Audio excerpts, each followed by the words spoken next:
But one thing that's beautiful about what we have here is Coach Kidley told the team how we win. One of the first things he said was our best players have to play special teams. So for him to stand up in front of the team and tell them that, so they understand how important that is, and those guys know that, and they also know for the guys that want to play on Sundays, that's their ticket. And so I think we've got the buy-in, and so I appreciate where we are in that standpoint. Something else that I think will pay off for you guys is the special teams guys aren't in the weight room lifting when you guys are out at practice. They're out there involved in learning the game with involvement, not standing on the sideline. Which I hope the team notices that, because I want them to understand the way I treat our specialists, they are football players. They're not the specialists that are over here doing whatever. I work with those guys all practice. Those guys work. And so we have a routine that we do, because when you're a specialist, it comes down to having a great routine. And it's all the preparation, because when you're a specialist, you're defined by the one moment that you get. And so in order to be good in that moment, you have to prepare at a high level. There can't be a situation you're not ready for. So I hope the team notices how hard those guys work. And the other thing Coach said about special teams, what's going to make us good is we challenge the specialists. Our special teams are going to go as you guys go. They have to be the best player on their unit. And they believe that the pressure is part of it. But you know what? I think they embrace that pressure. I think that's going to help us. Is it the fact that, you might get 8 to 12 plays a game on special teams, right? Mm-hmm. Thereabouts. I guess my point is your opportunities are limited, but is the message to them like any one of those plays can change the course of the game? And the truth of it is, there are 33 plays whenever you look at field goal block on average that you get in a game. So when you count all those plays, it's a considerable number. It's basically a third of the game. There might be more on offense. I hope we run a lot of plays on offense. But it's going to come down to, like you said, that one critical play. And it's more so you can't beat yourself on that play.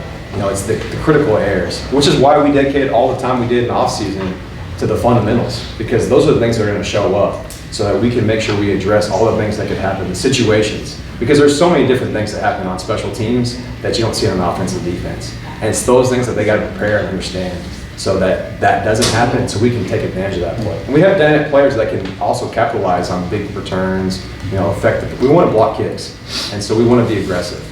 And I think that's going to help us to capitalize on that critical play.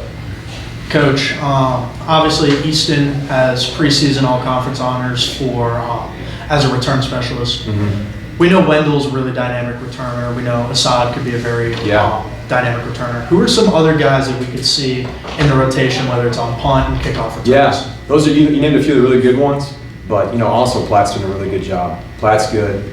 Xavier Terrell's doing a really good job. Jamar Sands wants to do it. So we've got a number of guys. And I know there's other guys, I'm not going to name it, Dom Henry, Jabbar. So there's a lot of guys that we have. And the beauty of it, we got a lot of guys that we can use. So I feel that the competition at that position is going to help us to push and see who can be that guy. So we know we have some of those experienced guys, but we also have a lot of talent and potential in some guys. So I want to develop that, and also with those developed and experienced guys, let them do what they do best. Two of those guys that you just named are going to be our running back tandem. What does that mean to you to be able to get our workhorse backs getting the ball on special? Yeah, that's just more touches for them. That's the bottom line is, those guys, I think they want those touches, because when you come down to it, as many ways as we can get those guys the ball, that's going to help us win. So whether it's them running the ball, catching the ball, whatever it may be, a kick return or a punt return, that's another touch. So that's the way I look at it, is trying to get those guys, our best players, the ball more. And so they want to do it. Our coaches want them to do it. And that, at the end of the day, that's a huge positive, huge advantage. When it comes to your overall units, what's the type of mentality you're trying to instill in them to make sure that you not only have a great summer and fall camp, but also heading right into the regular season? Yeah, well, it's real simple. We're going to be very aggressive. We're going to be very aggressive. We look at special teams as an opportunity. It's something that we get to do to affect the game. It's how we win. It's a part of how we win as special teams. So I try to match the same mentality that we have on offense and defense. And that's what we're going to be very aggressive when it comes to returns, schemes, blocks, fakes. I want to play aggressive. Now, we have to be sound, and that's what I hit on about our development in the summer. That allows us to do that. But my mentality is, this is how we can affect the game. And if we don't affect the game, that's my fault. I want to be aggressive. Coach, Texas Tech finished top 30 in special teams efficiency last season. What are you trying to do to bring FAU to that spot this season? Well, that's the first thing we had was great specialists, which we had that year. But if you don't have good specialists, you're in a bad position. We have that. We have established veteran guys. When you look at snapper, kicker, punter, we've got guys that have done it at a high level. And then when you look at our returners, those guys have done it too. So that's a big part of it. That's number one. If you don't have those guys, you're in trouble, which we have that. And then the second thing is the buy-in from the coaches and the players. It has to be right. If you go out and practice, watch us practice, we spend time on special teams. All the coaches coach extremely hard.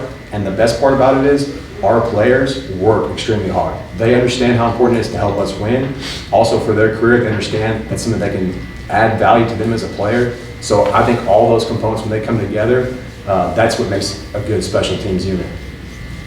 Coach, obviously we got a lot of dudes that lift some weight in the weight room, but your most yoked dude on the team is the punter. Logan Lupo is just an absolute tank. Let's talk about him and like how his offseason's been and what we expect on him this year. He's had a great offseason. And you know, the other thing about Lupo that you may not know, he has a very strict diet. It's the strictest diet I've ever seen. I think that dude only eats protein. I'm not sure if he has very many carbs. But you know what? Those guys also believe in the weight room, which I appreciate. I want our specialists, when they go in the weight room, I want the other guys looking at it, I can't believe he's doing that. I can't believe how much weight he's lifting. But of course, our strength coaches are great with how they train them. They make sure that they're helping them not just look the part, but perform on the field. But there's a number of guys. If you look at all of our specialists, Garrison, man, that dude works hard in the weight room. Our snappers, they work hard in the weight room. So those guys believe in it, and I think it goes back to, I want those guys to be football players first. They have to be.